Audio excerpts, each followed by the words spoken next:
Hey guys, tonight we begin not with a philosopher or a conqueror, but with a plant that's been confusing, healing, and mildly annoying governments for thousands of years: cannabis. So before you get comfortable, take a moment to like the video and subscribe. But only if you genuinely enjoy what I do here.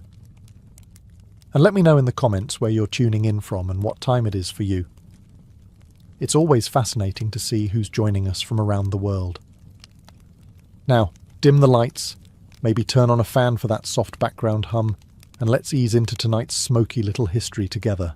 We're in roughly 5000 BCE now, the Stone Age, emphasis on stone. Civilization is still in beta testing. People are inventing pottery, domesticating animals, and dying of things like standing near a mosquito. Somewhere in what's now Siberia, a forager probably tossed cannabis onto a campfire for warmth, took a deep breath, and forgot why they went outside in the first place.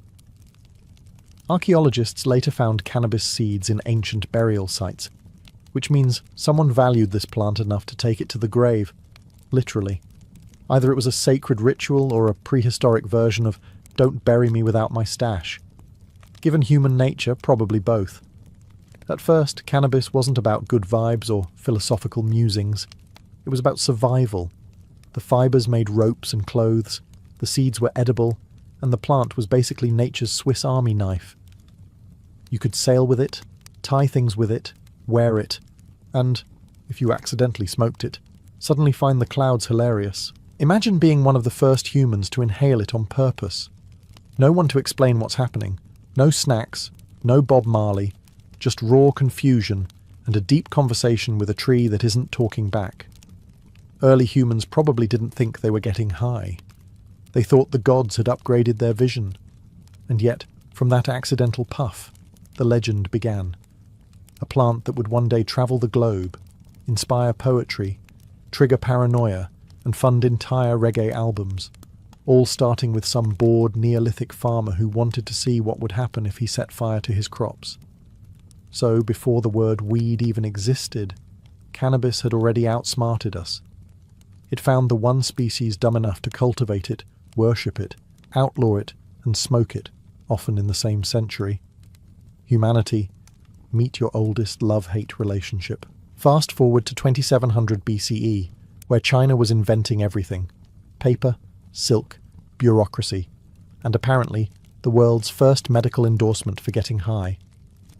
Enter Emperor Shennong, known as the Divine Farmer, which sounds noble until you realize it means he spent most of his reign taste-testing random plants to see which ones killed him.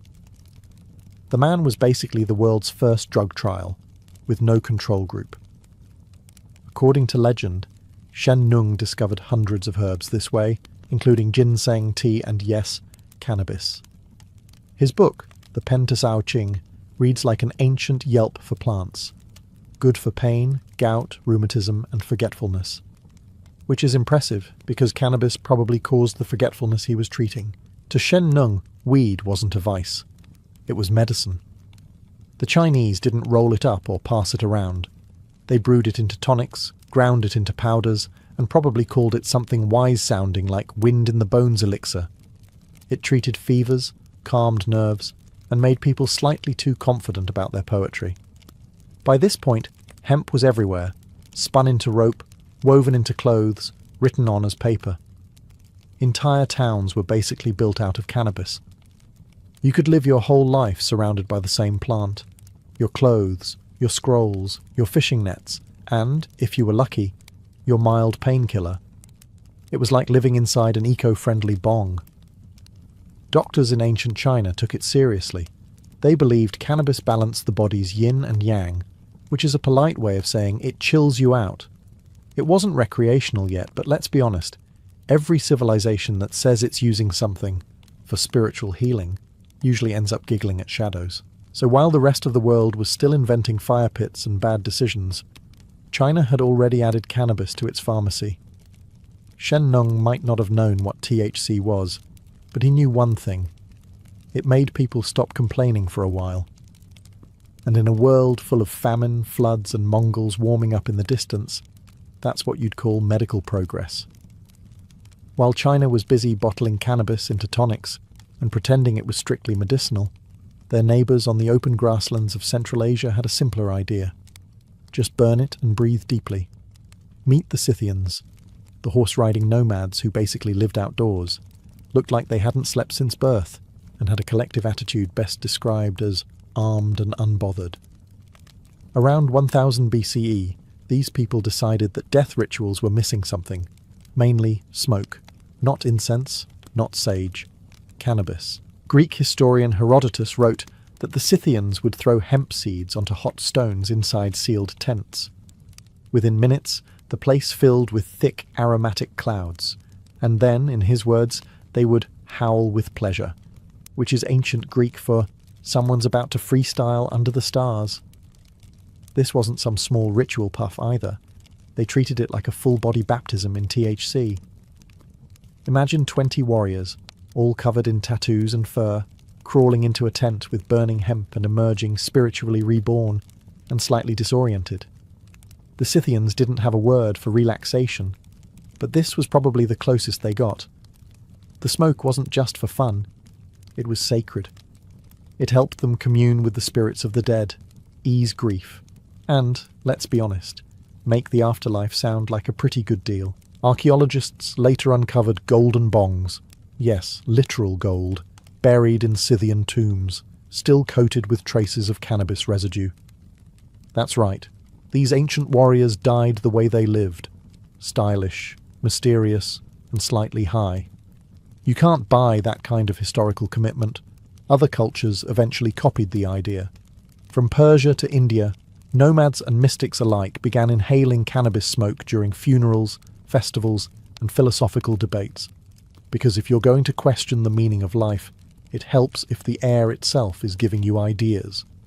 So while the Chinese were boiling their medicine and writing about balance, the Scythians were perfecting the ancient art of the hot box. No fancy rituals, no incense, just fire, smoke, and an unspoken agreement. No one opens the tent flap until someone starts seeing gods. While the Scythians were hotboxing tents on the steppes, India decided to make cannabis holy. Because if you're going to inhale smoke and see visions, you might as well make it sound respectable. By around 1500 BCE, cannabis had made its grand debut in the Atharva Veda, one of the 4 sacred Hindu texts. It was listed as one of the 5 sacred plants, said to be a gift from the gods. Specifically Shiva, who, according to legend, discovered it under a celestial tree, took a few hits, and promptly entered a state of divine chill. From that day forward, Shiva was known as the Lord of Bhang, which is arguably the coolest religious title in human history. Bhang, by the way, wasn't smoked, it was drunk. Imagine a smoothie made of milk, spices, crushed cannabis leaves, and the vague promise of enlightenment. Priests, yogis, and festival-goers would sip it during ceremonies, praise the gods, and then forget what they were praising halfway through. It wasn't considered rebellious. It wasn't illegal. It was sacred. In temples, cannabis was used to purify the spirit. In villages, it was used to tolerate your relatives. It was medicine, meditation, and mild escape, all in one convenient leaf. Festivals like Mahashivaratri became full-on divine parties, where worshippers stayed up all night singing hymns, dancing, and drinking bhang until they could practically see the universe vibrating. If enlightenment had a recipe, it was probably this: 1 part devotion, 1 part weed, and 1 unfortunate hangover the next morning. And while other civilizations treated cannabis as a ritual tool or trade good, India gave it a personality, playful, spiritual, and stubbornly human. It wasn't just a plant. It was a companion on the path to understanding the universe, or at least pretending to. The beauty of it all? No one pretended it was just for health. It was explicitly for joy, transcendence, and occasionally, forgetting that you had 10 more years of drought ahead. So while the rest of the world was coughing in tents, India elevated cannabis to divine status. They didn't just smoke it, they deified it. Because here, getting high wasn't escapism. It was enlightenment, with better snacks. While India was joyfully toasting Shiva with bhang milkshakes, China was taking a more serious approach, because in China, even enlightenment comes with documentation. By around 1000 BCE, cannabis had already made its way into Taoist ritual life, which was basically a mix of meditation, alchemy, and doing weird things in caves to become immortal. Taoist monks believed that burning cannabis incense helped them communicate with spirits and see the future, which, if you've ever tried it, probably looked amazing for the first 10 minutes and terrifying for the next 2 hours. In Taoist texts, cannabis was sometimes called the liberator of sin, which sounds uplifting until you realize it also made people wander into forests trying to hug clouds. Monks would burn it during meditations, claiming it helped them open the gates of perception. Translation: they got so high they could hear their own heartbeat in stereo. China's relationship with cannabis was complicated. It wasn't a party drug. It was a philosophical one. Taoists weren't interested in escaping reality. They were trying to merge with it, which is a fancy way of saying, let's get high enough to think the universe is our roommate.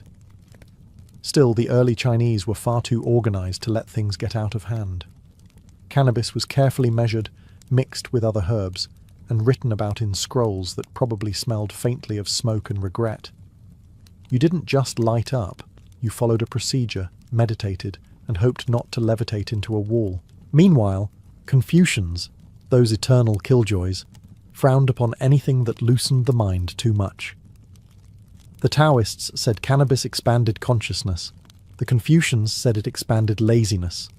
It was the first recorded drug policy debate in history, and it ended the same way all of them do, everyone pretending to agree, then doing whatever they want at home. Through it all, cannabis remained the quiet companion of China's mystics, burned in temples, studied by scholars, and probably blamed for at least one lost manuscript. The result? A civilization that managed to turn getting high into a moral, philosophical, and bureaucratic process. Only in China could you inhale the cosmos, but make sure you fill out the right form first.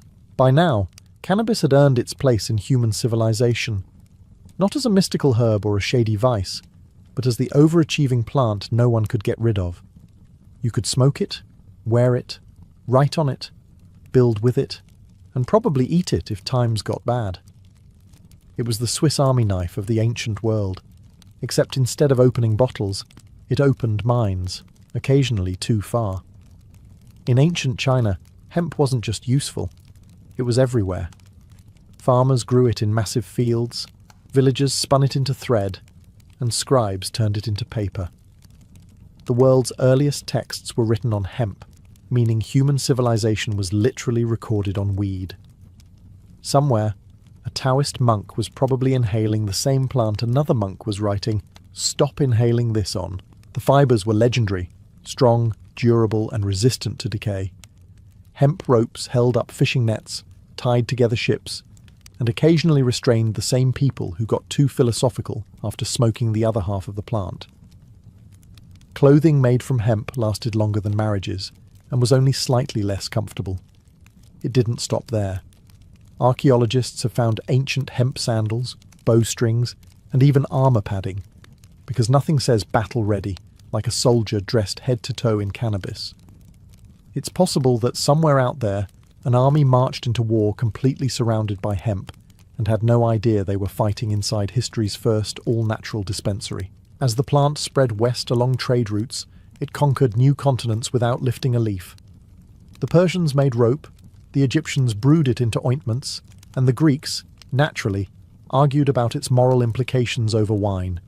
Everyone used it, everyone needed it, and everyone pretended it wasn't slightly suspicious how cheerful their weavers looked all the time. Hemp had become the quiet empire builder. It didn't need swords or soldiers. It simply offered strength, flexibility, and a faintly herbal smell that lingered for centuries. While kings fought over gold, hemp just sat in the corner, waiting for humanity to remember it existed. And eventually, they would. Not for rope, not for scrolls, but for smoke. The era of practical use was over.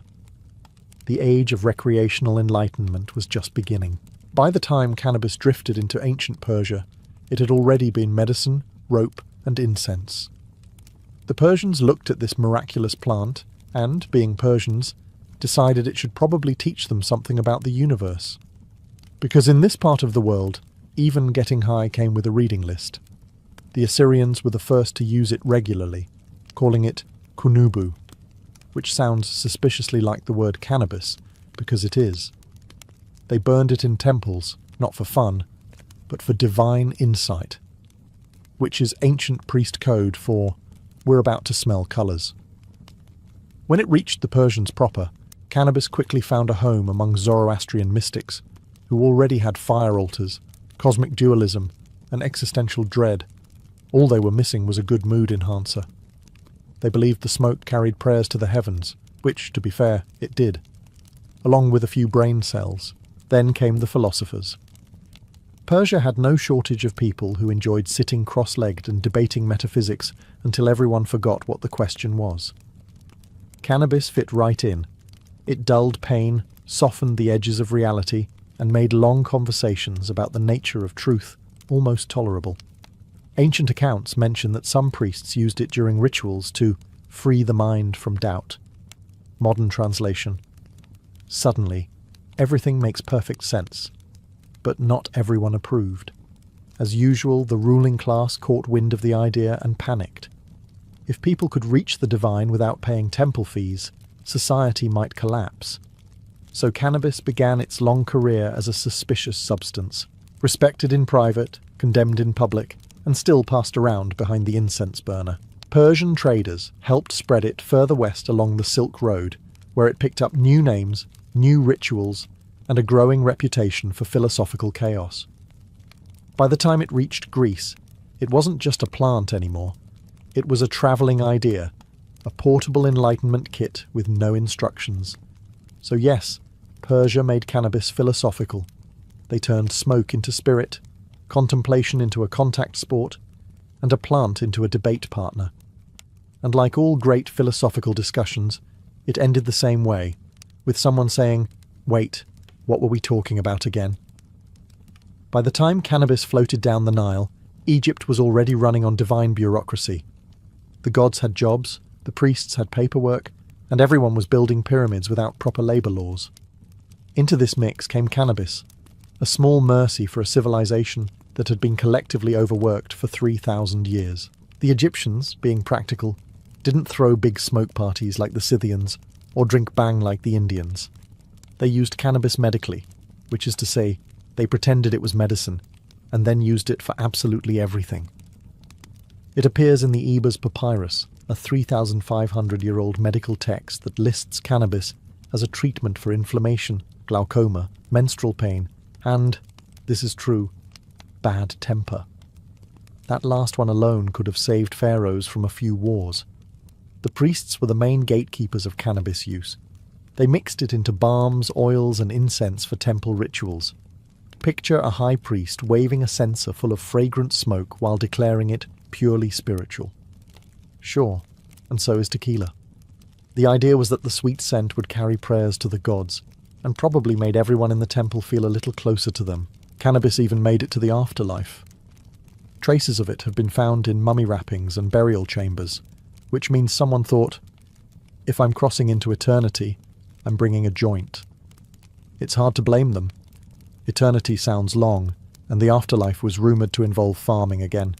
Women also used it. Ancient Egyptian midwives prescribed cannabis to ease childbirth pain, which was brave, given there were no epidurals, just divine chanting and whatever herbs you could smuggle past the priest. You can almost hear the advice, "Breathe, my queen," and pass the oil. Even the nobility joined in. Pharaohs loved their luxury, and cannabis ointments were applied to relieve royal migraines, possibly caused by the crushing weight of the crown or the endless meetings about pyramid deadlines. In short, the Egyptians didn't just build monuments, they built coping mechanisms. Cannabis wasn't a rebellion, it was a survival tool. When your gods demand perfection, your climate demands sweat, and your workers keep collapsing in the sun, a little green plant starts to look like divine intervention. By the time cannabis reached ancient Greece, the locals had already perfected two national pastimes: arguing and drinking. Naturally, a plant that encouraged both introspection and mild chaos fit right in. The Greeks didn't invent cannabis use. They just intellectualized it, as they did with everything. To them, nothing was sacred until it had been debated, categorized, and turned into a symposium topic. And so began the philosophical relationship between weed and wisdom, or, as Plato might have called it, the Republic of Chill. Greek physicians like Hippocrates and Dioscorides wrote about cannabis in their medical texts, praising its ability to treat inflammation, earaches, and pain of the inner self, which might be the first recorded diagnosis of existential dread. They weren't exactly rolling joints under the Acropolis, but it's safe to say the stuff was around, and probably discussed in that overly serious tone that made everything sound profound. Imagine a symposium, a smoky hall, cups of wine, a half-dozen philosophers reclining on couches, and someone casually mentioning, "My friends, what if reality is an illusion?" Cue nodding, debate, and someone coughing in the corner because they took a little too much medicinal incense. The Greeks didn't see cannabis as scandalous. They saw it as natural. It grew in the wild, cured ailments, and occasionally caused the kind of clarity that ruins friendships. Soldiers used hemp to heal wounds, while thinkers likely used it to wound logic. Everyone had their angle. Even Herodotus, the travel blogger of the ancient world, wrote about the Scythians and their joyous vapours. The Greeks admired it, of course, but pretended to be above such behaviour. You know the way modern people admire yoga retreats but never go. It's not that Greek philosophers needed weed to think deeply. They already questioned everything: gods, laws, morality, and why sandals hurt so much. Cannabis just helped make those questions feel even more important. So while Athens debated the meaning of virtue somewhere in a quiet garden, a lesser-known philosopher probably stared at an olive tree for 2 hours and whispered, "I think it understands me." And honestly, that's the most Greek thing that's ever happened. When the Roman Empire wasn't conquering people, it was busy conquering their stuff: food, gods, languages, and naturally, cannabis.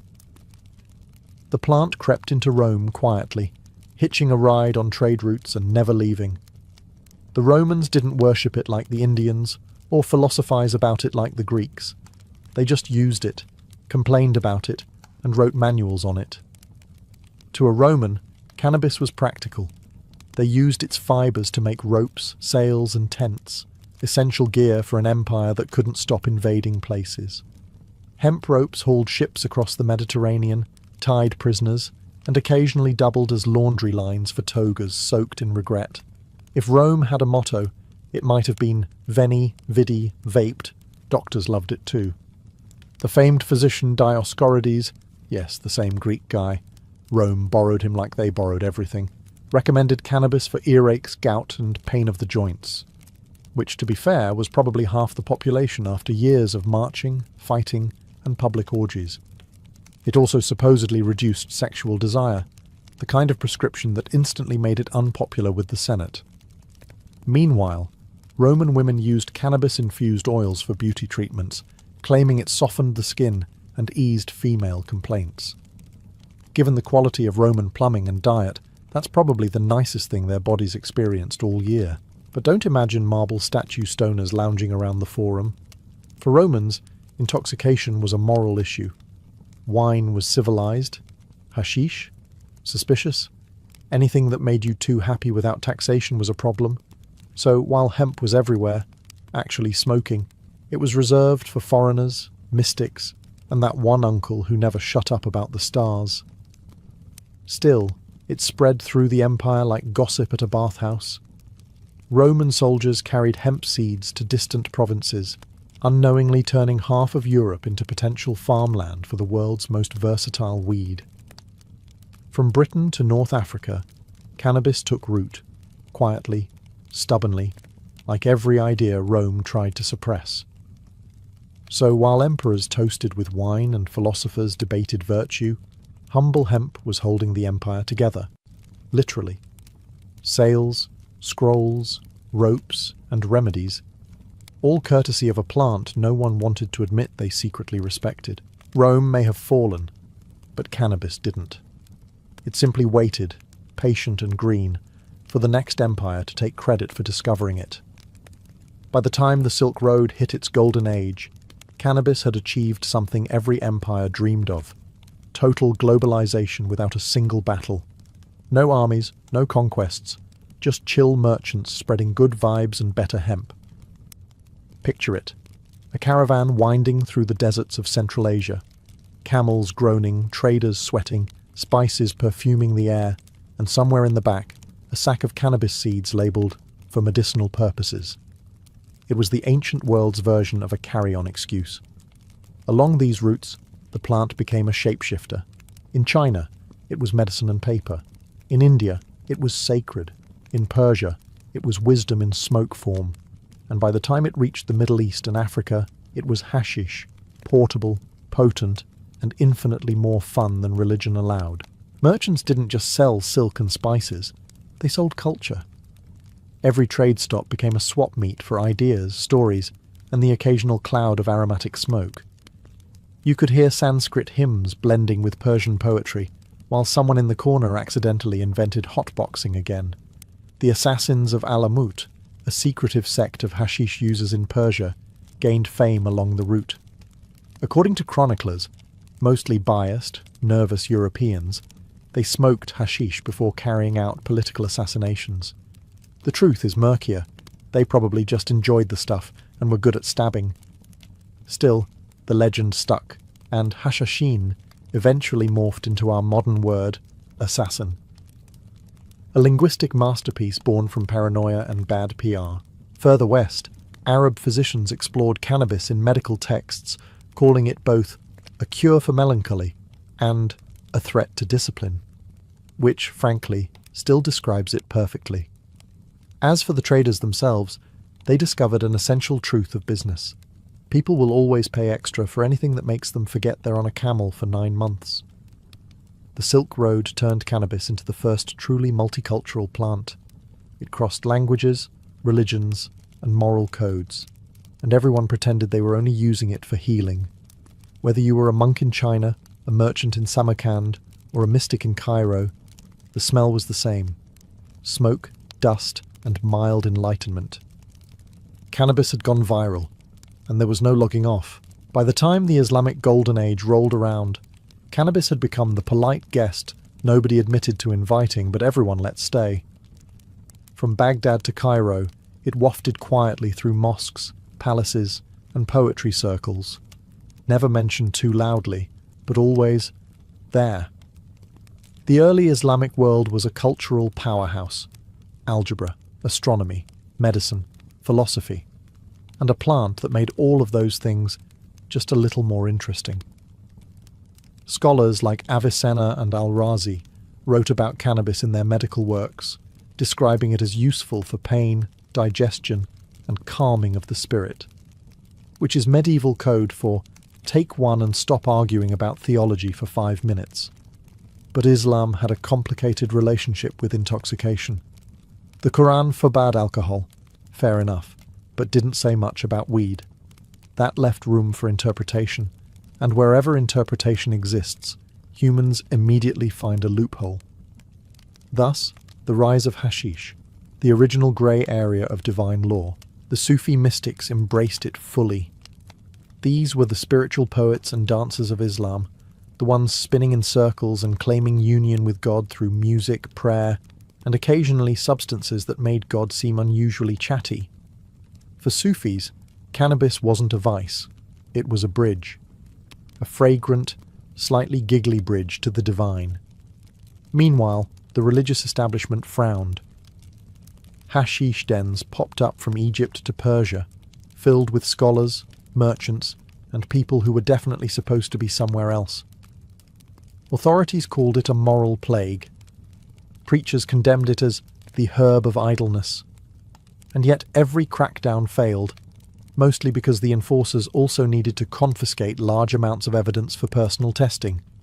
By the 13th century, Hashish had become the era's open secret. Poets praised it, rulers banned it, doctors prescribed it, and beggars smoked it. Everyone had an opinion, and half of them forgot what it was mid-sentence. So while Europe was busy burning witches and bathing occasionally, the Islamic world was debating whether cannabis brought you closer to God or just closer to a nap. Either way, the result was the same, a civilization at the peak of its creativity, and possibly a little high while getting there. Somewhere in the tangled mountains of 11th century Persia, cannabis got its first real PR problem. The legend begins with a secretive sect called the Nizari Ismailis, who built fortified castles, annoyed empires, and occasionally removed political rivals in creative ways.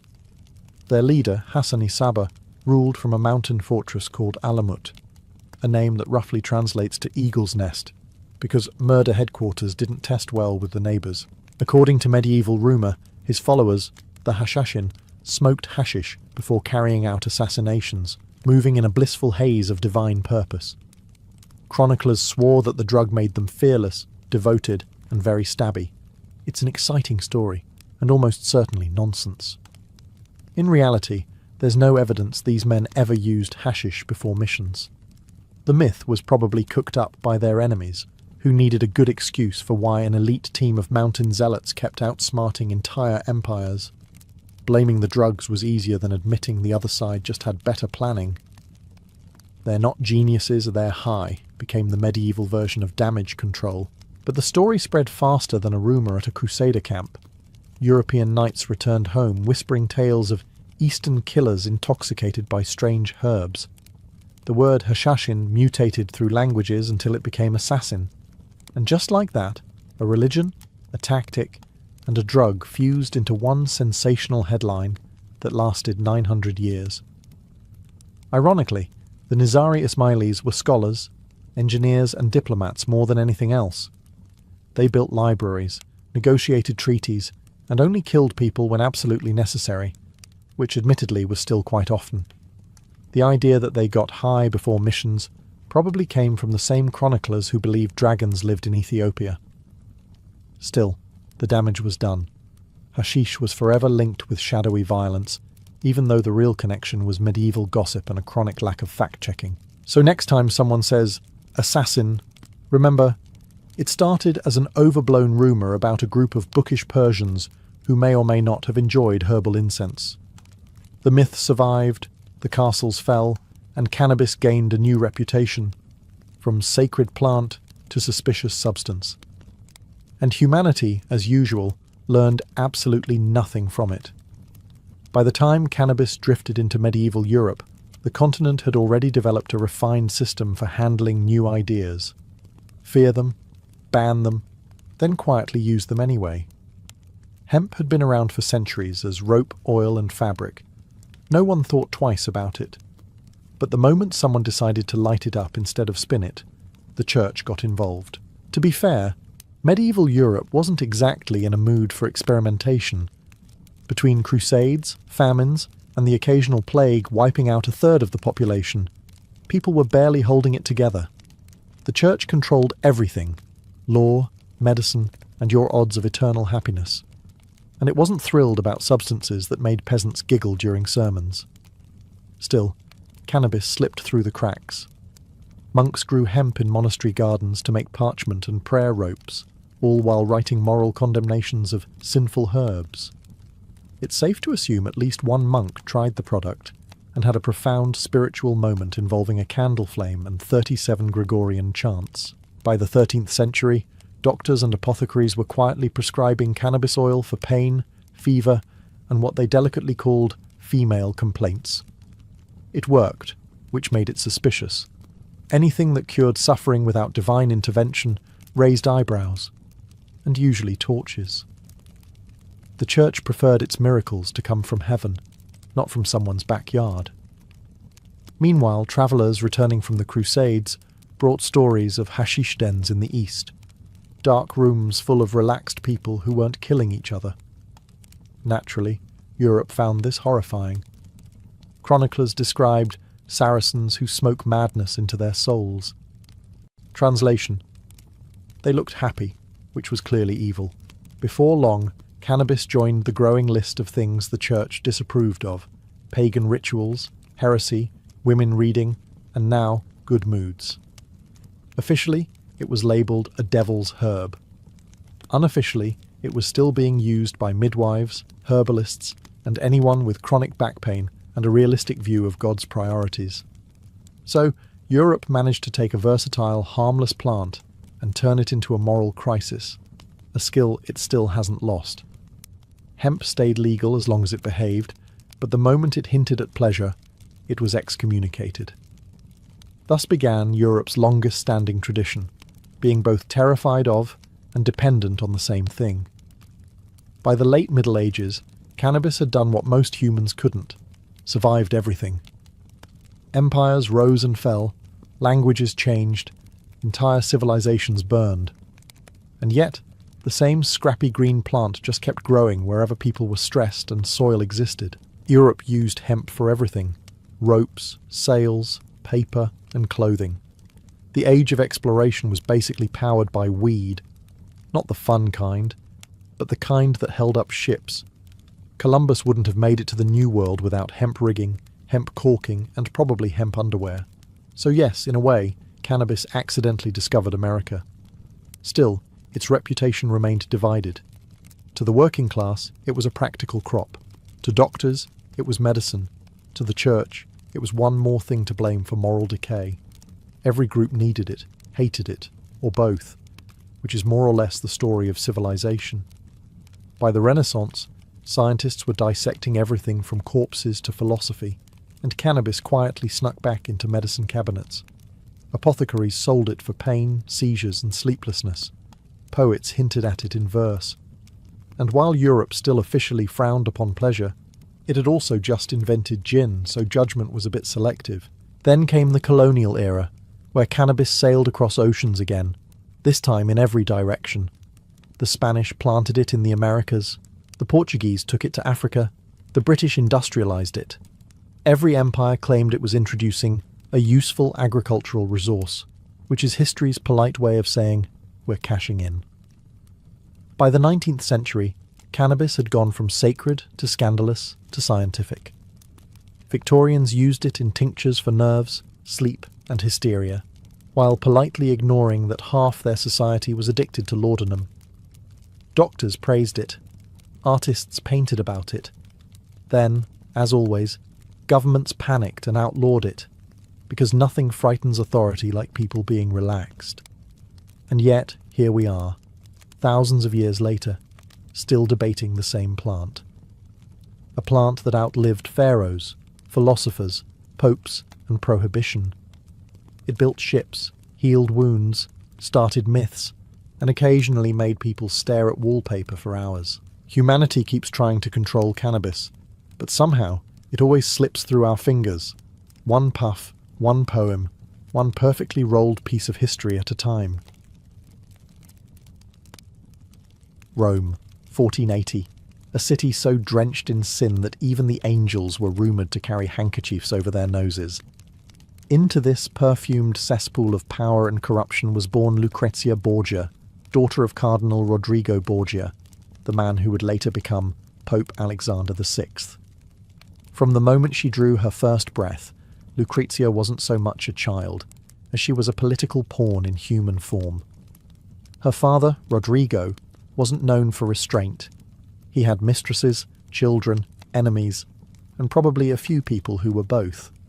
Her mother, Vanozza dei Catane, was one of his long-time lovers, a Roman widow with ambition and patience, enough to tolerate a man whose moral compass pointed strictly toward personal gain. Together, they produced several children, but Lucrezia was the jewel, intelligent, charming, and suspiciously useful.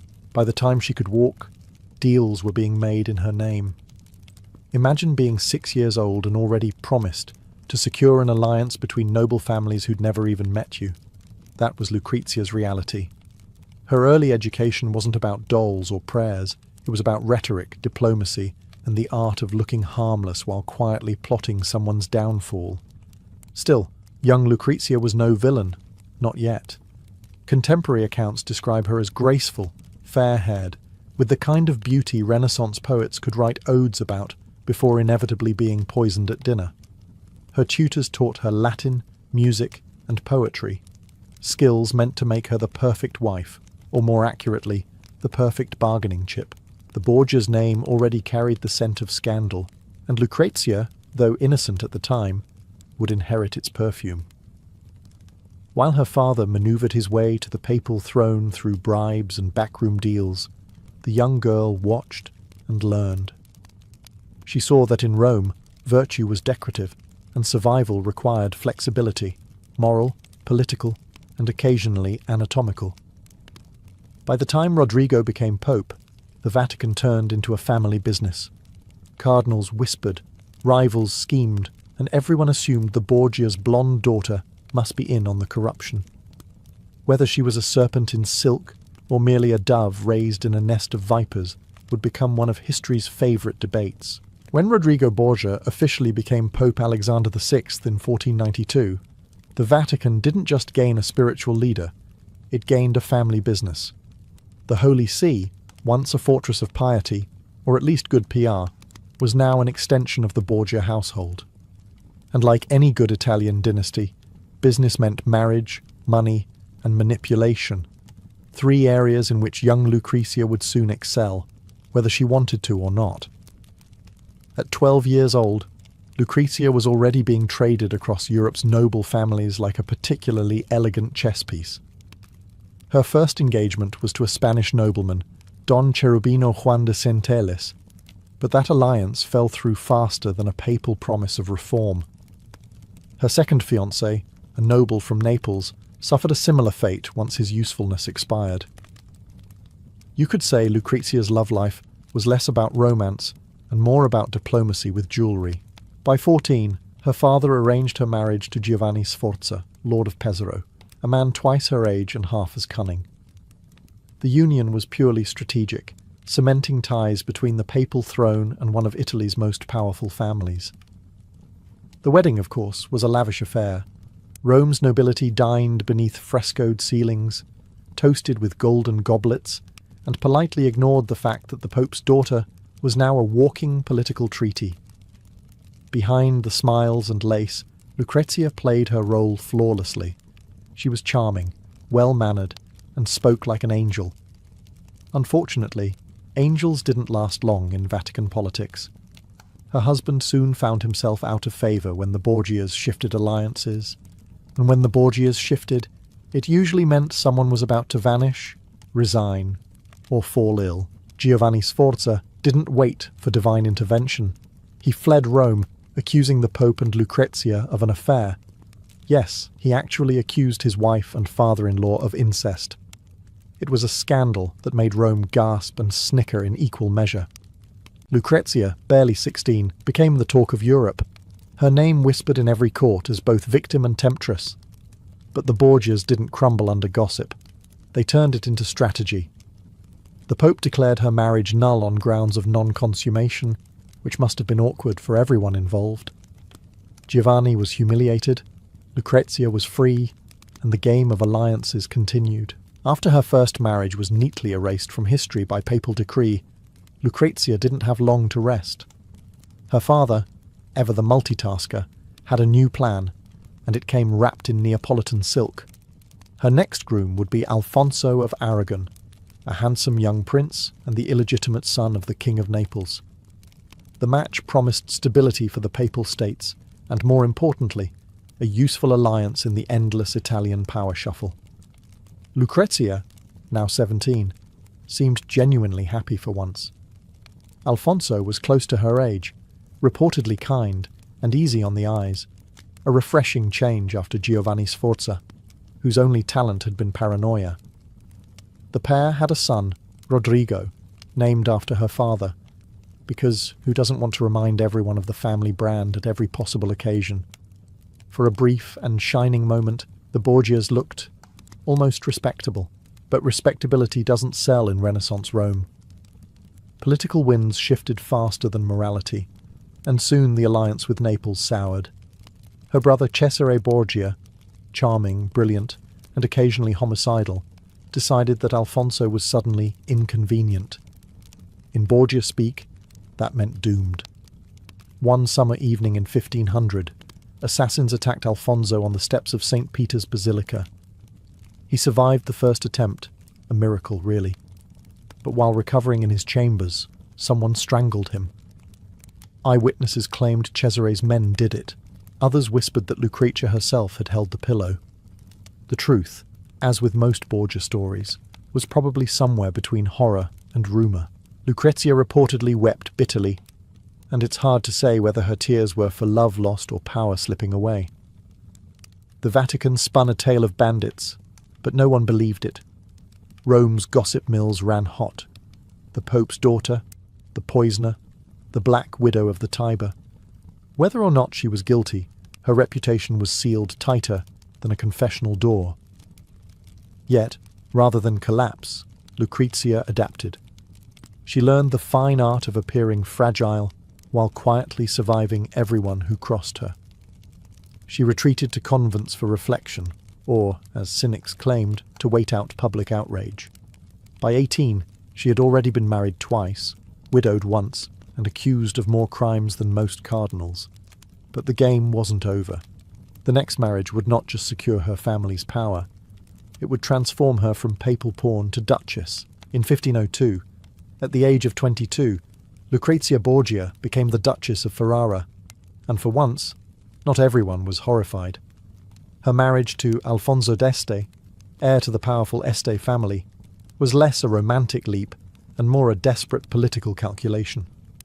The Borgias needed respectability after a decade of blood, rumours, and accidental deaths. Ferrara, on the other hand, needed papal favour and a hefty dowry. In short, everyone held their noses and smiled.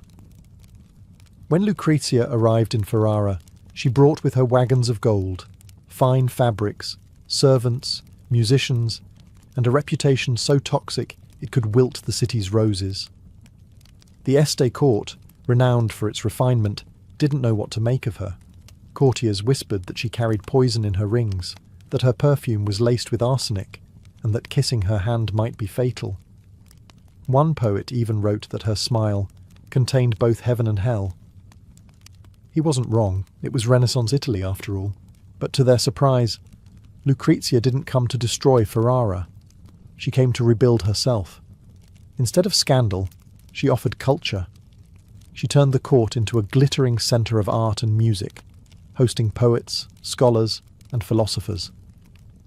Even Niccolò Machiavelli, who wasn't easily impressed, spoke of her political grace.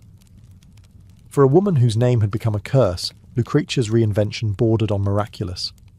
Her marriage to Alfonso wasn't particularly affectionate. He was more interested in cannons than conversation, but it was stable. He valued her intellect and trusted her to manage affairs while he was away. She became the duchy's unofficial diplomat, negotiating between feuding powers and writing letters that dripped with tact and charm. Still, ghosts from Rome lingered.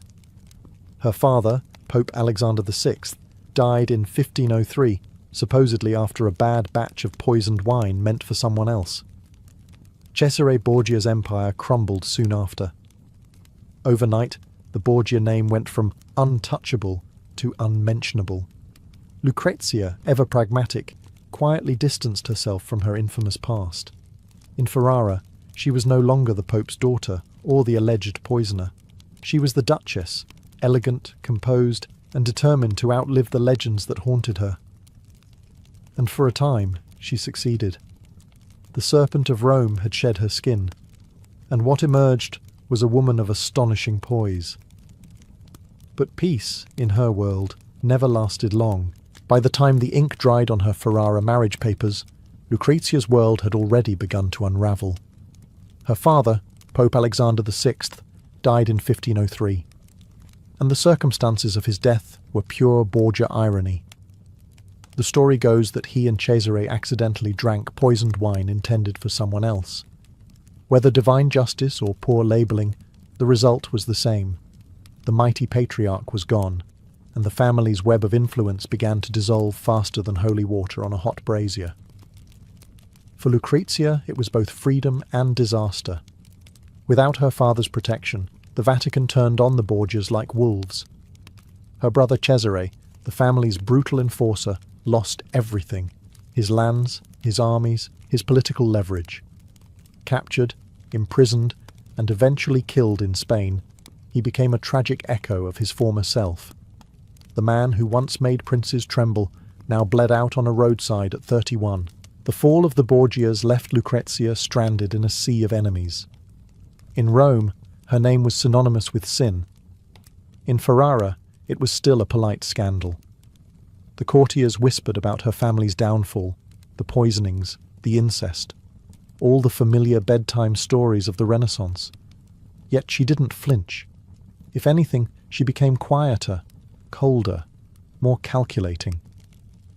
In letters to allies, Lucrezia wrote with a tone of melancholy grace, describing herself as a woman of misfortune. It was a careful choice of words. She never denied her past. She simply outlived it.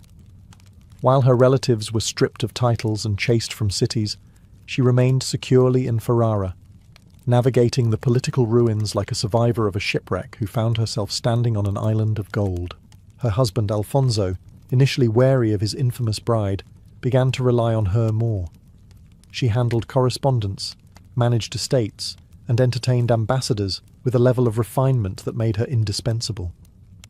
The Duchess of Ferrara might have been born in scandal, but she had mastered the art of endurance.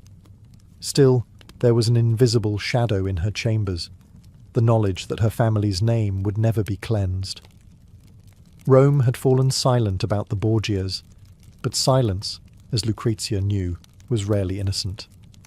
It was the kind of silence people use when they're waiting for the next rumour to be true.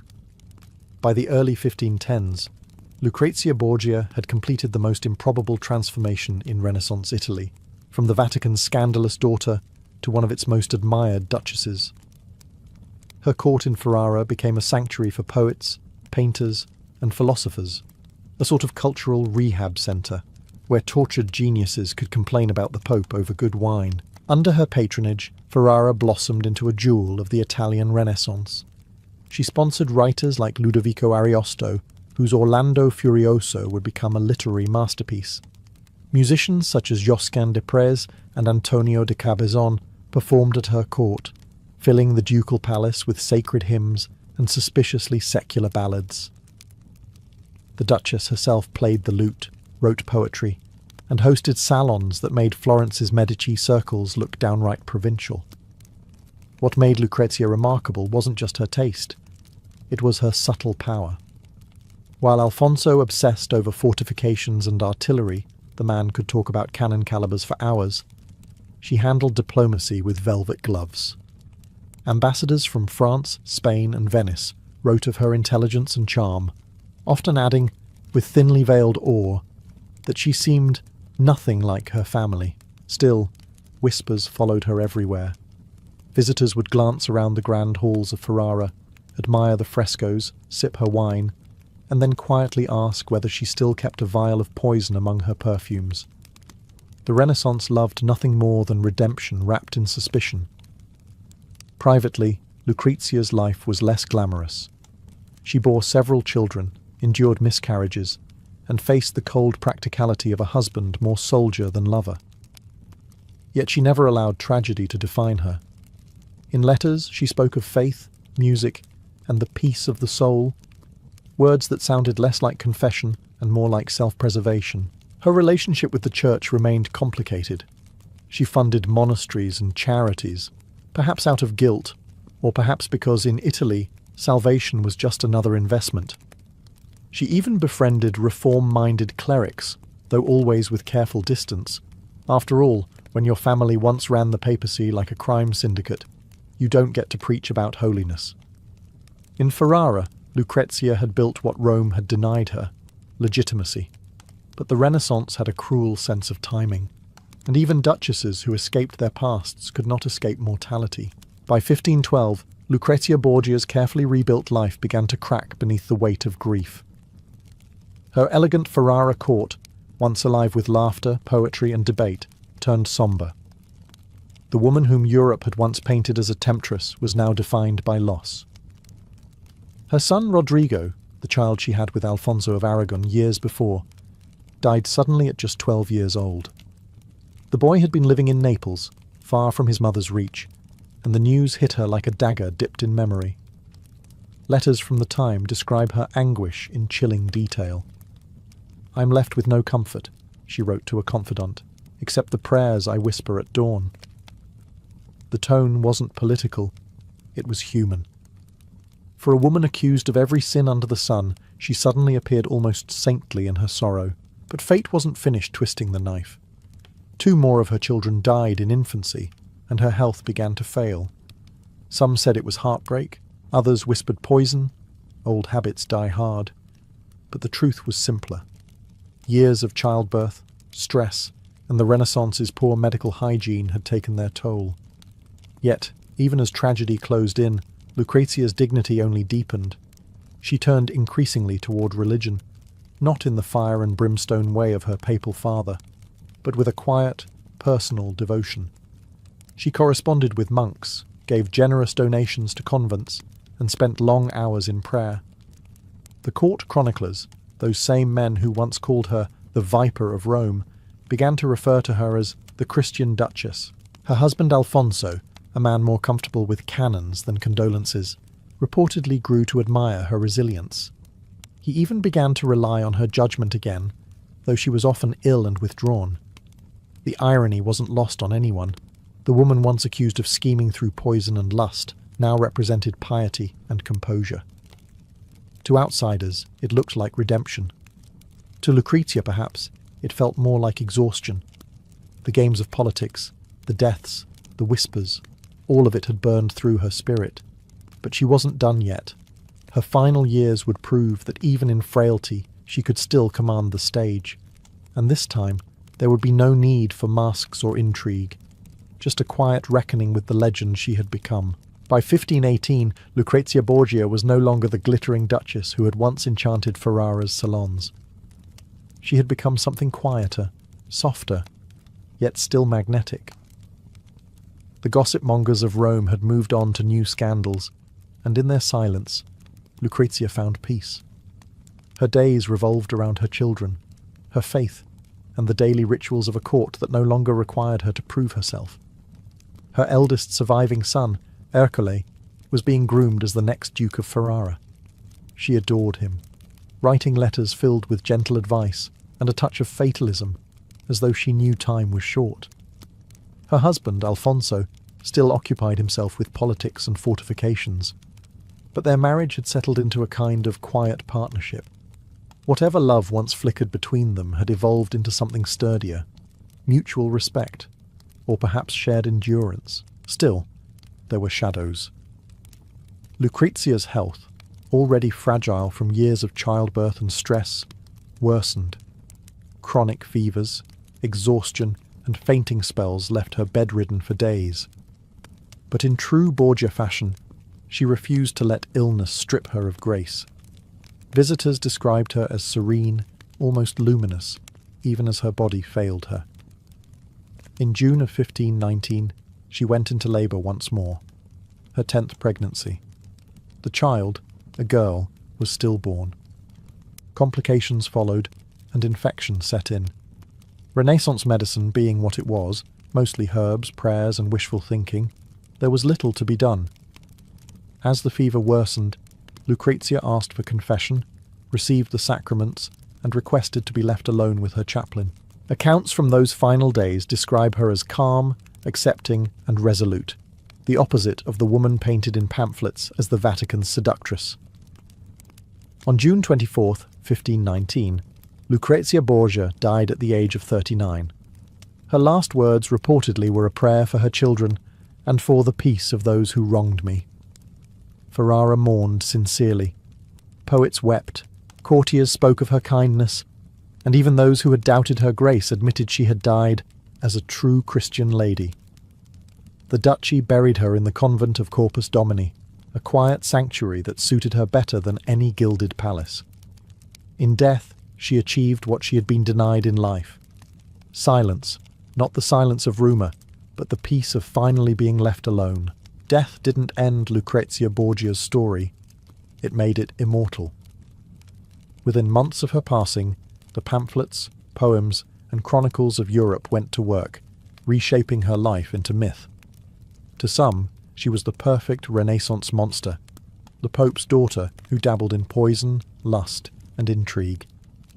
To others, she was the innocent pawn, a woman trapped in a web spun by men far more ruthless than she.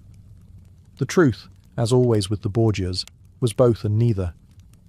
Writers of later centuries adored her contradictions. Victor Hugo painted her as the deadly femme fatale of his 1833 play Lucrece Borgia. Donizetti turned that same myth into an opera, letting her voice soar through arias of guilt and vengeance. Painters portrayed her with golden hair and cold eyes, one hand clutching a goblet, the other resting on a skull, half Madonna, half executioner. Even Machiavelli, who had met her brother Cesare, hinted that her political finesse made her as formidable as any prince. Yet those who read her surviving letters found something different. A woman who spoke tenderly of her children, who worried about convent accounts, who prayed daily, and who signed her name, "Your most devoted Lucrezia." There was no venom, no seduction, only intelligence and melancholy. Her legend survived because she embodied the Renaissance contradiction itself. Beauty and corruption, grace and ambition, sanctity and sin. She lived in an age where men poisoned cities and called it diplomacy. But because she was a woman, her every smile became suspicion.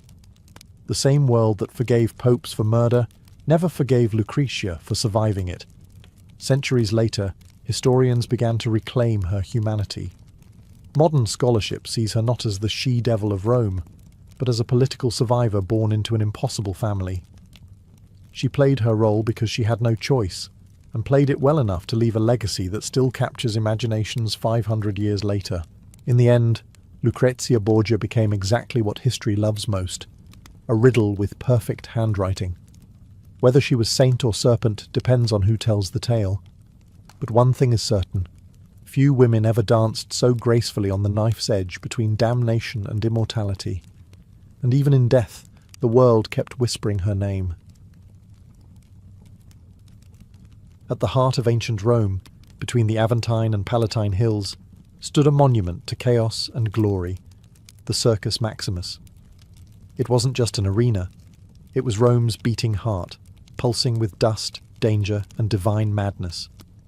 On race days, half the city poured in. Over 200,000 people packed shoulder to shoulder, shouting, sweating, and praying that their favourite team wouldn't crash before the first turn. From a distance, the circus looked like a sun-bleached colossus, stretching nearly 600 metres long. Inside, it was pure frenzy.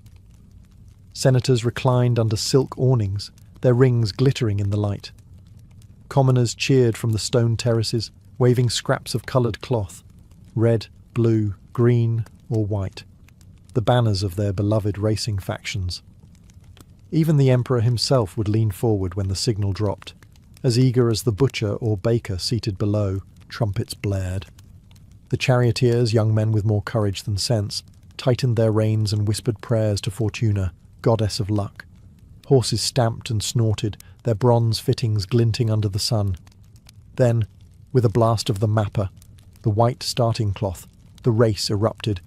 12 teams thundered forward, wheels clattering, sand exploding under hooves. The noise was so loud it made the marble quake, the air filled with the smell of sweat, leather, and burnt oil. In a heartbeat, the crowd was possessed, shouting names, cursing rivals, clutching bets. And the danger was no illusion. One wrong turn at the spina, the central divider, and a charioteer could be flung into the stands, or crushed beneath his own horses. Death came fast in the circus, but so did fame. A victorious driver could earn the adoration of thousands, his name sung in taverns for weeks. To Romans, the circus wasn't just entertainment, it was religion in motion. Each race felt like a prayer, each crash like divine punishment. It was where gods and gamblers met, where emperors courted popularity, and where the poorest slave could feel, if only for a moment, the thrill of command. And as the dust settled, one truth echoed through the roaring arena.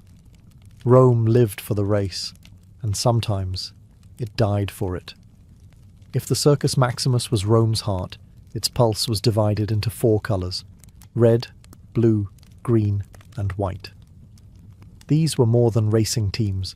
They were tribal identities, political loyalties, and emotional addictions rolled into one. Every Roman belonged to a faction, whether born into nobility or scraping by as a beggar. To wear a team's colour wasn't fashion, it was faith. The Reds were hot-tempered, fiery, and loved by the working classes. The Whites carried the aura of old money and tradition. The Greens, backed by merchants and the rising middle class, were known for their cunning and their willingness to bribe officials to adjust results. The Blues, perhaps the most infamous, counted senators and emperors among their patrons. They represented the elite, the disciplined, the untouchable. These factions weren't just names shouted at races, they were full-blown corporations. Each had stables, trainers, financiers, priests, and spies. They bought the best horses from Spain and North Africa, trained their drivers like warriors, and maintained networks so vast they could rival military intelligence. Some factions even owned slaves who specialized in cheering, professional fans whose only job was to scream louder than the opposition. Fights between supporters were as common as the races themselves. Streets erupted into riots when a favourite charioteer lost unfairly, or a rival's driver was accused of sabotage. Imagine modern soccer hooliganism, but with swords and torches. Emperor Nero once tried to calm the chaos by supporting both the Greens and Blues, but instead of peace, it made things worse. Everyone wanted imperial favouritism, and no one wanted to share it. For the fans, victory wasn't just about winning, it was about identity. If your faction triumphed, you walked home taller. If it lost, you drowned your shame in cheap wine and vowed revenge next time. Children were baptised in team colours. Wives left husbands who supported rival factions. More than one duel began over whether a driver from the Greens had intentionally clipped a Blues wheel. In the end, the Circus Maximus wasn't just a racetrack. It was Rome's social battlefield. And when the colours clashed, it wasn't horses that collided. It was the soul of the empire itself. To the roaring crowds of the Circus Maximus, charioteers were nothing short of gods on wheels. They were the rock stars of ancient Rome, adored, envied, and often dead before 30. Their names echoed through taverns and markets: Scorpus, Diocles, Porphyrius, men who could turn a lap around the spina into a small eternity of glory. But behind the glamour was grit. Most charioteers weren't born noble. They were slaves, bought and trained by the racing factions from a young age. The lucky few earned freedom through victories. The luckier ones lived long enough to spend it. Training began in the stables, where boys learned to harness 4 horses at once, 2 tons of muscle, chaos, and divine temperament. The reins were wrapped around their waists, so if they fell, the horses dragged them until the ground stopped them, or didn't.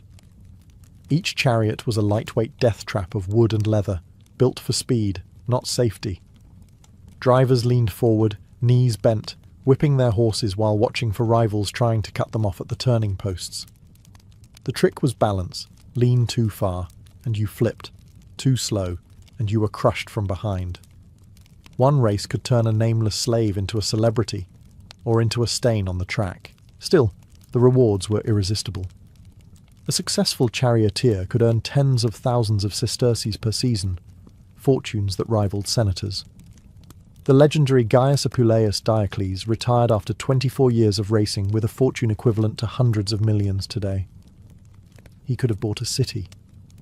And yet, even he admitted that every victory came with a price.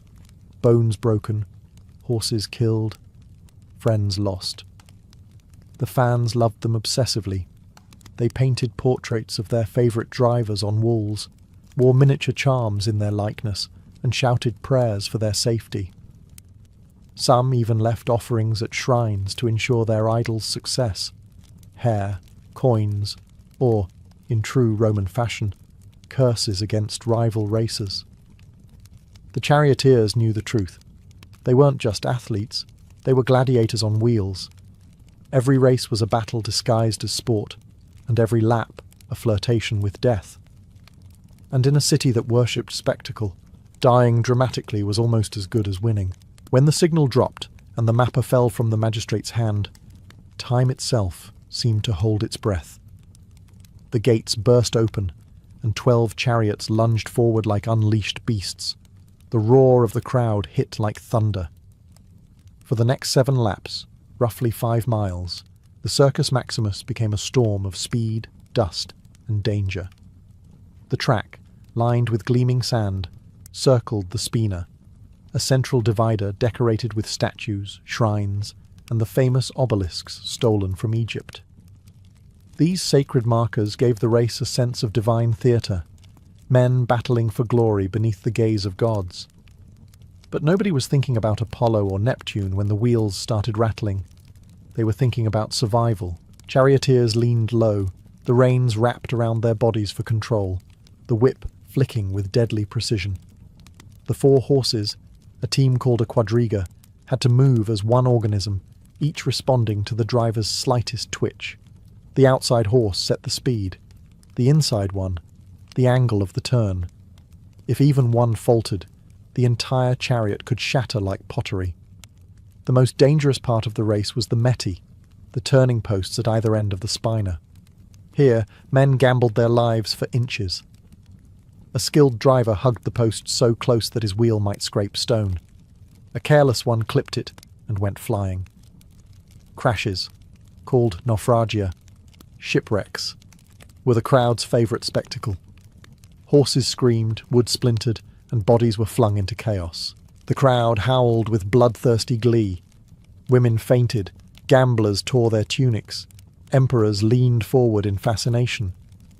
Even when a charioteer fell, the race didn't stop. The next driver simply steered around the wreckage, sometimes using fallen rivals as obstacles to block the competition. Each lap was marked by the turning of bronze dolphins or eggs mounted along the spina. Simple counters, but they drove the tension to fever pitch. 6 dolphins down, 1 to go.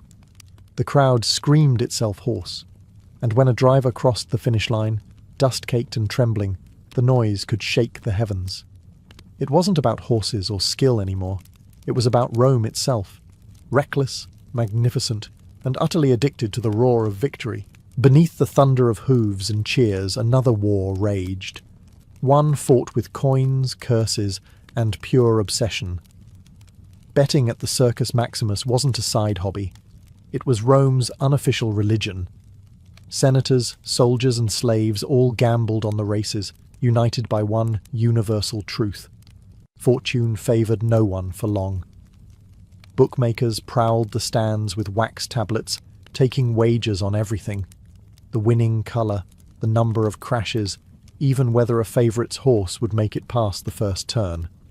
Spectators handed over coins like offerings to the gods, whispering their hopes to Fortuna, the goddess of chance. For many, she was more reliable than Jupiter himself. The sums were staggering. Wealthy patricians bet entire estates on a single race, while poor labourers staked their week's pay hoping to strike it rich. Some won fortunes overnight. Others ended the day half naked, having sold their cloaks to pay debts.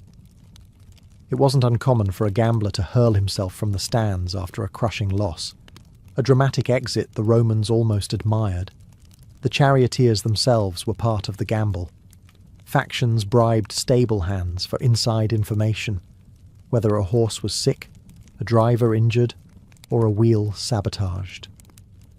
Rumours spread faster than wildfire, and the odds changed with every whisper. Rome, ever the empire of spectacle, turned even deceit into entertainment.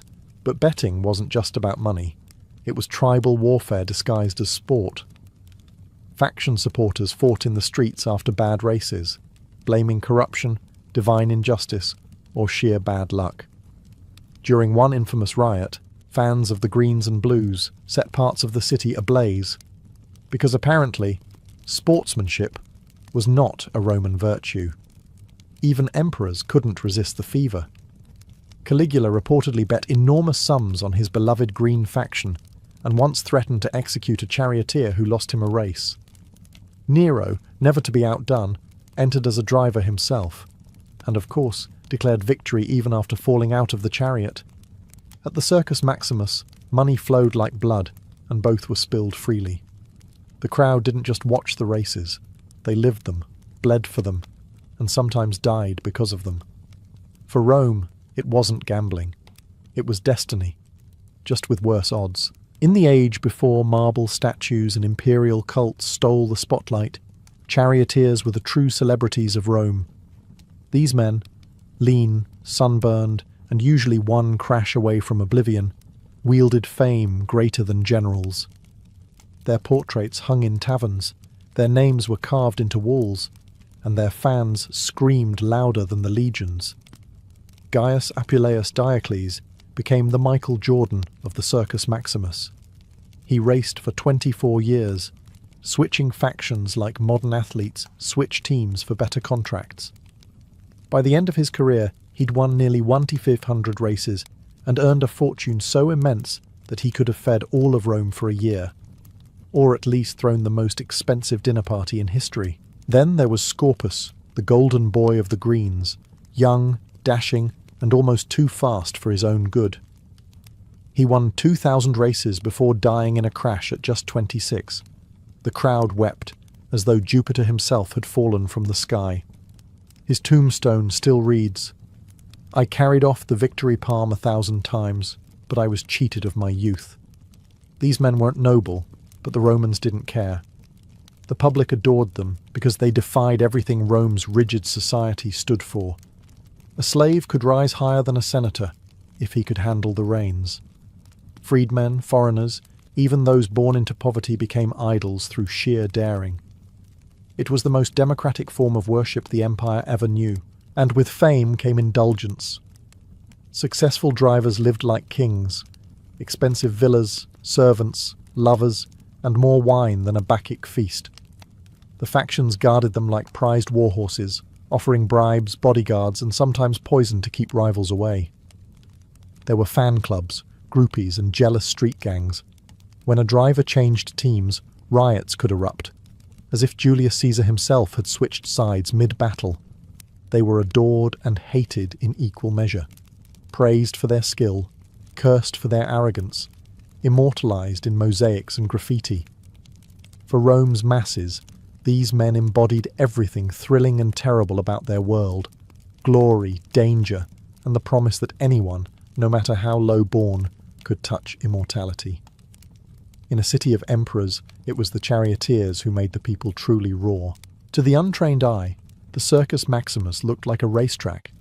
To anyone who lived in Rome, it was the most powerful political arena in the empire. The roar of the crowd wasn't just about horses, it was about loyalty, ideology, and control. Emperors knew this all too well. A happy mob was a quiet mob, and the fastest way to keep them quiet was with bread and circuses, panem et circenses. Politicians sponsored races to buy favour. The bigger the games, the more generous the host appeared. New emperors often opened their reign with extravagant races, showering coins into the stands as if sprinkling holy water. The crowd roared not only for speed, but for gratitude. Temporary, fleeting, but enough to keep daggers out of imperial backs. The factions themselves were miniature political parties, each with its own patrons in the Senate and the palace. The Blues often represented the conservative elite, the establishment class, the kind who toasted Jupiter before raising taxes. The Greens drew support from merchants and the working poor, always restless, always louder. This rivalry occasionally turned deadly. Faction riots erupted in the streets, tearing apart neighborhoods and temples alike. Even the emperors took sides. Domitian supported the Greens. Caligula adored the Blues so passionately that he once dined in their stables. Nero, ever the performer, declared himself charioteer of all factions, though conveniently he always won. The crowd knew the races were rigged, but pretending not to notice was part of the fun. The circus became Rome's pressure valve. When taxes rose or grain shipments failed, the mob didn't storm the Senate. They booed the emperor during the races. Those boos mattered. One poorly received spectacle could spark uprisings. Emperor Justinian learned this centuries later in Constantinople, when faction riots at the Hippodrome nearly destroyed the city. Rome had written the manual, others merely copied it. To the emperors, the circus was both blessing and curse, the place where their people's joy could keep them in power or end their rule in an afternoon. Every lap around that track was more than sport. It was a metaphor for Rome itself, swift, brilliant, and always one turn away from disaster. The Circus Maximus was Rome at its most dazzling and at its most brutal. Beneath the cheers and music lay a ritual of destruction. Races were spectacles of life and death, and Romans, ever honest about their appetites, found both equally thrilling. Crashes, or naufragia, shipwrecks, were the soul of the show. They happened so frequently that spectators began to treat them as divine interventions. When a chariot smashed into the spinner, some swore they saw the gods deciding fates. Horses screamed, wheels splintered, and drivers were flung like rag dolls. The lucky ones were trampled instantly. The unlucky were dragged around the track by their own reins until only the horses crossed the line. Yet the crowd cheered louder for death than for victory. The circus wasn't a place for mercy. It was a mirror of Roman values. Discipline, courage, and spectacle mattered more than survival. When a driver crashed, the audience would rise as one, shouting his name, honouring him not as a victim, but as a hero who gave everything to the race. The dead didn't leave quietly. They became legends in dust. The wreckage didn't just stain the sand, it fed the city's hunger. Repair crews swarmed the track between races, dragging away shattered chariots, blood and bones, while musicians played to drown the sound. Moments later, the next race began, and the crowd was ecstatic again, as though the last tragedy had never happened. For all its violence, the circus wasn't chaos. It was controlled madness. The Romans prided themselves on order, even in brutality. Engineers maintained precise timing of laps, priests blessed the spina before each event, and the emperor watched from his gilded box to ensure the gods, and the masses, were appeased. It was this balance of danger and decorum that made the circus immortal. The people didn't just want entertainment, they wanted transcendence, that fleeting sense of being part of something larger, louder, and bloodier than themselves. And when the dust finally settled after the last race, the smell of sweat, wine, and crushed flowers hung over the stands, the scent of Rome's greatest addiction. In victory or in wreckage, the circus always gave the crowd what it needed most, a reason to feel alive. For nearly 1,000 years, the Circus Maximus echoed with thunder, hooves, cheers, and the heartbeat of an empire. But as Rome's glory faded, so too did its greatest spectacle. The end didn't come in one dramatic crash. It came quietly, like a dying ember flickering out in the dust it once ignited. By the 4th century, the old gods had fallen out of favour. Christianity swept through the empire, bringing with it a disdain for pagan bloodlust. Bishops called the races sinful distractions. Yet even then, the people resisted. The circus had become more than religion or ritual. It was tradition, identity, and memory. For generations who had nothing left to worship, the roar of the crowd was the last sound of Rome that still felt divine. But the empire's coffers grew thin, and so did its patience. The massive upkeep of the circus, its horses, drivers, and prizes, became too expensive to maintain. The factions once rich with imperial sponsorship began to crumble. Without steady funding, the stables emptied, the chariots broke down, and the once proud banners of red, blue, green and white faded into silence. The Gothic wars and foreign invasions sealed its fate. The circus, once the pride of the capital, became a battleground, then a dumping ground. Weeds overtook the track where Scorpus once raced. Statues fell. The obelisks were carted off to decorate papal Rome, as if Christianity wanted to tame the ghost of its pagan past. By the time the Western Empire fell, the great stadium was a ruin, but in memory, it never stopped roaring. For centuries afterward, the people of Rome still told stories of the circus. They imagined the sun glinting off the reins, the crowd rising in unison, the cry of victory slicing through the air. Even in ruin, the shape of the track remained visible, a scar across the city that refused to fade. Today, tourists walk the flattened field where 500,000 once screamed, and the silence feels almost sacred. You can still sense the ghosts, the horses, the dust, the impossible speed. Because Rome may have fallen, but the Circus Maximus, that mad, glorious heartbeat of a civilization, never truly stopped running. In the 12th century, France was the stage of Europe's greatest performance, and the French court its most glamorous lie. From the outside it glimmered with chivalry, piety, and elegance. But behind those velvet curtains lay a world of whispered affairs, poisoned loyalties, and dangerous games of love and inheritance. King Louis VII, pious to the point of obsession, dreamed of a holy kingdom governed by virtue. His courtiers, however, dreamed of something far more earthly: each other's spouses, fortunes, and titles. The court at Paris and later at Poitiers buzzed with poetry and scandal in equal measure. Troubadours sang of courtly love, that polished, poetic form of adultery that somehow made cheating sound divine. A knight could pledge his pure devotion to a married lady, and if her husband objected, well, clearly he just didn't understand romance. At the centre of this glittering hypocrisy stood Queen Eleanor of Aquitaine, bold, intelligent, and far too alive for the dull religiosity of her husband. She brought with her a southern sensuality that the northern clergy found terrifying. Eleanor's court became a paradise for poets, lovers, and opportunists. There, love was sport, gossip was currency, and fidelity was a matter of creative interpretation.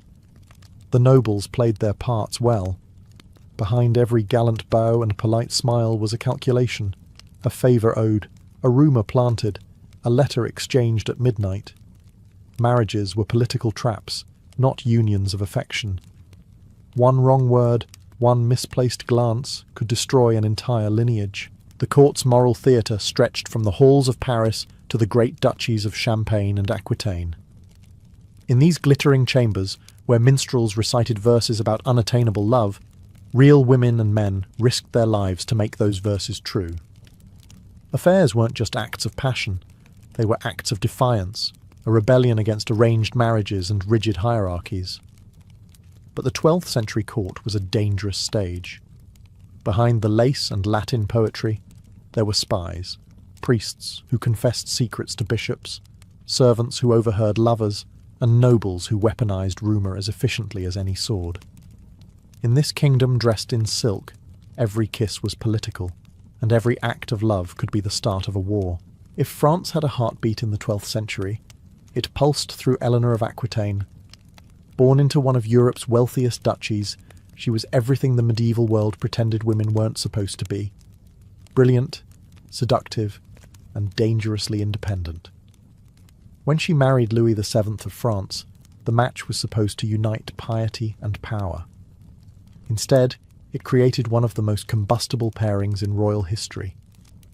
Louis was devout, cautious, and utterly humorless, the kind of man who would apologize to God before enjoying dinner. Eleanor, by contrast, was raised in Aquitaine, a land of poetry, music, and open flirtation. She found Louis's court stifling, his priests exhausting, and his obsession with confession particularly inconvenient for her ambitions. The Queen's charisma drew poets, knights, and even crusaders into her orbit. She wasn't just a consort, she was the cultural engine of France. But admiration easily turned to rumour. During the Second Crusade, Eleanor accompanied her husband to the Holy Land, and tongues wagged across Europe. Chronicles whispered that she spent more time in the company of her handsome uncle, Raymond of Poitiers, than with her husband. Whether true or not, it was the sort of story that burned reputations faster than torches through parchment. When the royal couple returned to France, the marriage was a corpse wearing a crown. Louis, humiliated and convinced of divine punishment, sought annulment. Eleanor, meanwhile, didn't mourn. She strategized. Within weeks, she secured a marriage to Henry of Anjou, soon to become Henry II of England. It was one of the boldest political moves in medieval history. The woman who had been Queen of France now became Queen of England, and brought half of southwestern France with her. Paris was scandalized. Bishops condemned her immodest haste. Nobles whispered that no woman could change kings so easily without witchcraft. But Eleanor didn't need witchcraft, only intelligence and timing. She had turned personal humiliation into geopolitical triumph. With her departure, the French court lost its brightest flame. But in England, Eleanor's story, and her appetite for intrigue, was just beginning. The scandalous queen had merely changed kingdoms, not her nature. And soon, her influence would shake Europe again. When Eleanor of Aquitaine married Henry of Anjou, soon to be Henry II of England, Europe held its breath, and then immediately started gossiping. The union united England, Normandy, and Aquitaine into one vast empire, but it also joined two of the most combustible personalities of the Middle Ages. Henry was brilliant, restless, and explosively temperamental. Eleanor was equally intelligent and twice as proud. Together, they were magnificent and utterly disastrous. At first, their marriage burned bright. Henry admired her wit and experience, and Eleanor enjoyed finally having a husband who wasn't terrified of her. Their court became a theatre of intellect and ambition. Diplomats marvelled at their power. Troubadours sang of their beauty, and enemies trembled at their combined influence. But in a court where words were weapons, affection quickly turned into rivalry. Henry's appetite for control was legendary. He managed his lands, his clergy, his barons, and, disastrously, his wife, as though all were extensions of his crown. Eleanor, accustomed to ruling in her own right as Duchess of Aquitaine, chafed at being reduced to a royal ornament. She retreated to her beloved Poitiers, where she surrounded herself with poets and philosophers. But behind the verses and dances, rebellion brewed. Rumours swirled through both courts. Henry kept mistresses, some noble, some not. Eleanor, wounded but defiant, began corresponding with discontented nobles, and most dangerously, with her sons. Their letters, written in careful code, spoke of honour, inheritance, and justice, polite medieval words for revolt. The turning point came when Henry's relationship with Rosamund Clifford, his longtime mistress, became public.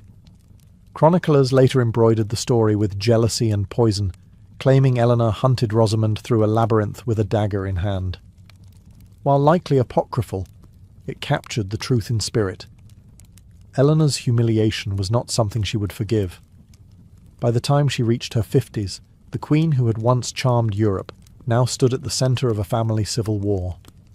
Her sons, Richard, Geoffrey, and Henry the young king, rose against their father with Eleanor's quiet blessing. In a world ruled by kings, Eleanor's pen had become her sword, and the scandal that began as a domestic quarrel would soon shake the thrones of both England and France. By 1173, the great Angevin Empire, ruled by Henry II and shadowed by Eleanor of Aquitaine, was not so much a family as a battlefield with royal titles. Henry's sons were handsome, ambitious, and fatally aware that their father had no intention of letting them rule anything meaningful. They had the crowns, but he had the keys. The eldest, Henry the young king, had been crowned during his father's lifetime, but was treated more like a decorative heir than a co-ruler. Richard, destined for legend as the Lionheart, seethed in Aquitaine under his mother's influence, while Geoffrey of Brittany schemed with the cunning of a man twice his age. Eleanor, exiled from court and nursing years of humiliation, saw in her sons a chance for vengeance disguised as justice. The rebellion began quietly. Letters, alliances, promises. Eleanor encouraged her sons to rise against their father, framing it as a fight for autonomy rather than revenge. Soon, the French king Louis VII, her former husband, joined the cause, proving that in medieval politics, grudges had excellent memory. France armed the sons, and the empire cracked. Henry, furious and betrayed, crushed the rebellion with brutal efficiency. His soldiers tore through Aquitaine, castles loyal to Eleanor fell one by one. When the revolt collapsed, Henry's rage turned homeward. His sons begged forgiveness. Eleanor, however, received none. Captured while trying to flee to her lands, she was imprisoned. A queen turned prisoner by her own husband. For 16 years, Henry kept her under guard, moving her between castles like a dangerous relic. Courtiers whispered that she spent her days writing poetry, her nights planning revenge. Her daughters married into Europe's great courts, her sons continued to rebel, and still she waited. To the outside world, Henry had triumphed. Yet the victory soured. His sons despised him, his allies distrusted him, and his wife, the most brilliant woman in Christendom, became a living symbol of his tyranny. The royal scandal that began as a family argument now consumed half of Europe, and as Henry aged, the bars of Eleanor's prison began to rattle. For nothing in history stays confined forever, least of all a queen with unfinished business. For 16 long years, Eleanor of Aquitaine lived behind stone walls, a queen reduced to rumour. Locked away by Henry II, she was moved from castle to castle under heavy guard. Her crime wasn't treason in the legal sense, it was far more unforgivable. She had defied her husband publicly and brilliantly. In the 12th century, that was rebellion enough.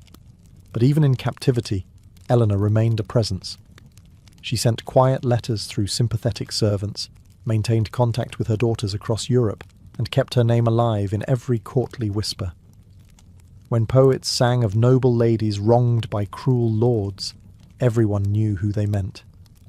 Henry could cage her body, but not her legend. The king, meanwhile, was slowly devoured by his own dynasty.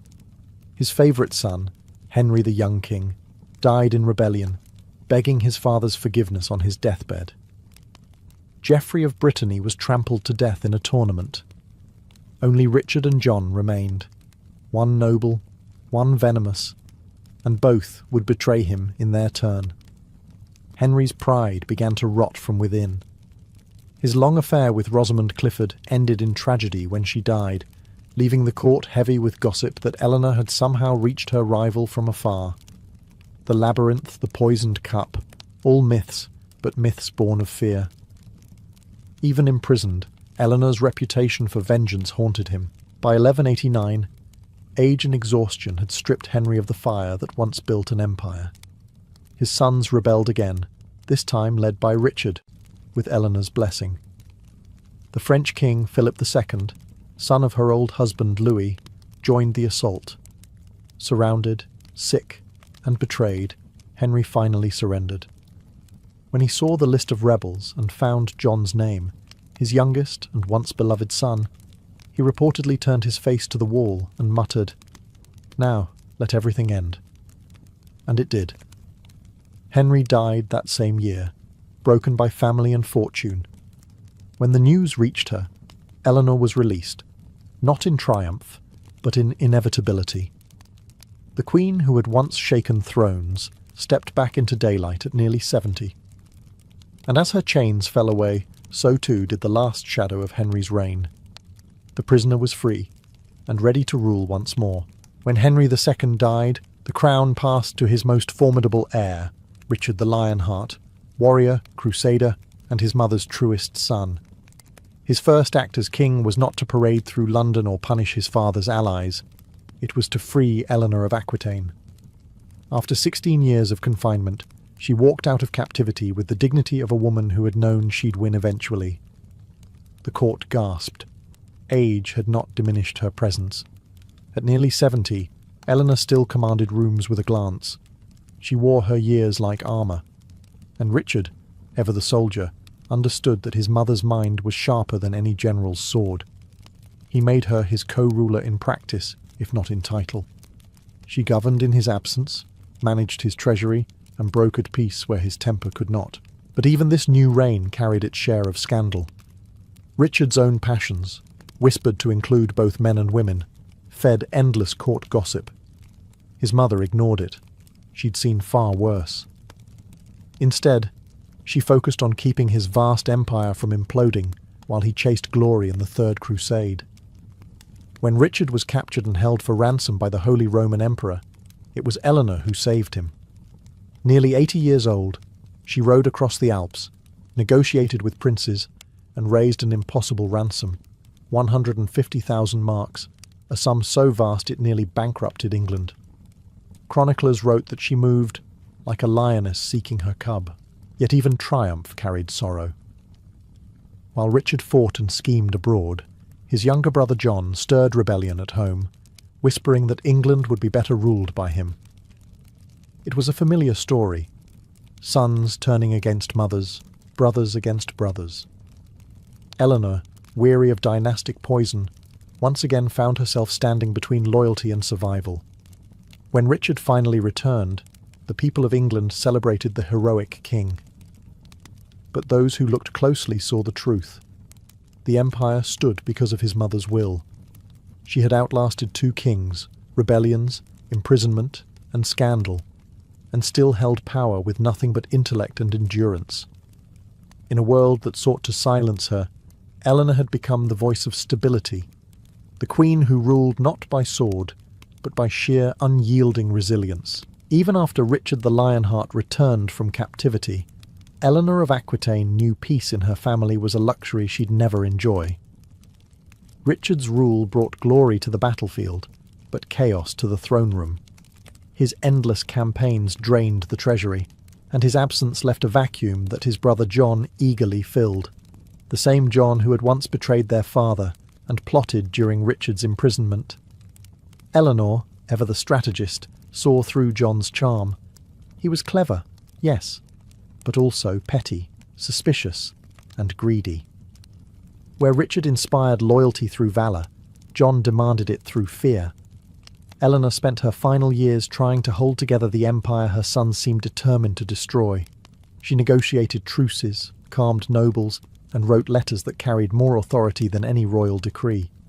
But for the first time in her long and storied life, she was running out of allies and time.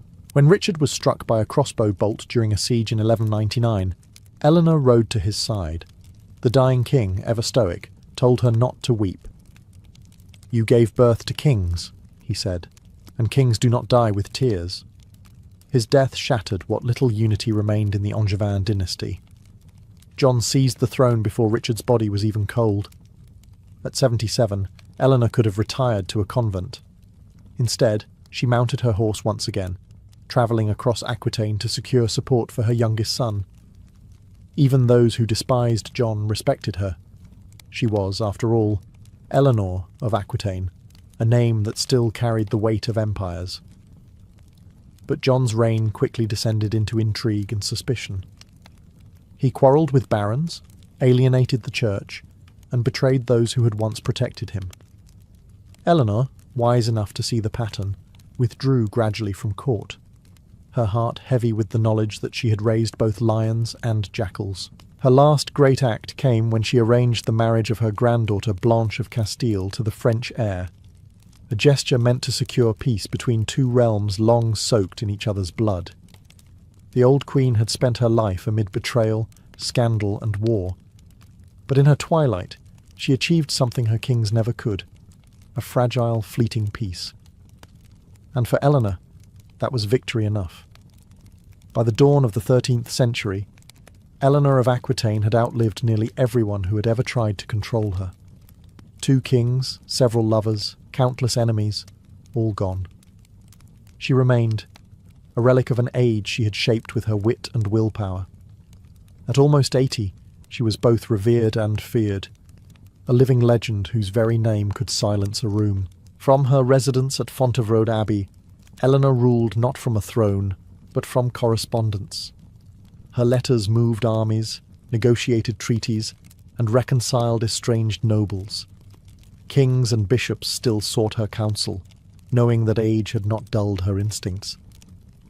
Chroniclers called her a woman whose heart was never conquered, though she had spent her entire life surrounded by men who tried. Yet the whispers never ceased. To the church, she remained suspect, too worldly, too intelligent, too proud. To the poets, she was the embodiment of courtly love, the muse who had made adultery poetic and scandal fashionable. To her descendants, she was a reminder that royal blood often came with a taste for chaos. Her lineage would define Europe for centuries. Through her sons and daughters, she became the ancestor of kings of England, France, and Castile. The great wars that would later tear these kingdoms apart, including the 100 Years' War, could trace their roots back to her dynastic web. Even in death, Eleanor ensured that Europe would never forget her. But it wasn't just her political legacy that endured. She had changed the role of queenship itself. Before her, royal women were pawns. After her, they were players.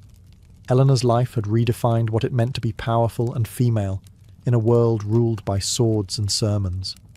She ruled through influence, through charm, through intellect, a subtler form of conquest that outlasted every empire her husbands built. In 1204, Eleanor passed away peacefully at Fontevraud, where she was buried beside Henry II and Richard the Lionheart, two men who had loved her, defied her, and never truly escaped her shadow. Her tomb, carved with serene dignity, shows her reading a book. Not a rosary, not a sword, but a story. Fitting, perhaps, for the woman who spent her life rewriting the script of power, scandal, and survival. Long after Eleanor of Aquitaine was laid to rest at Fontevraud Abbey, the French court she had once dazzled continued to live in her shadow. Her name became shorthand for everything that made the 12th century glitter and rot at once.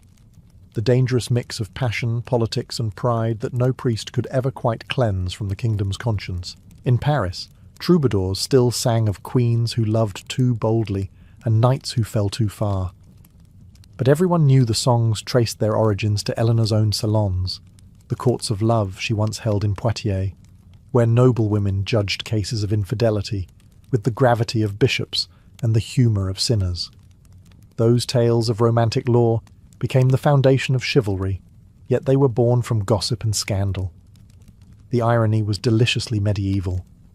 Her descendants inherited not only her lands but her talent for controversy.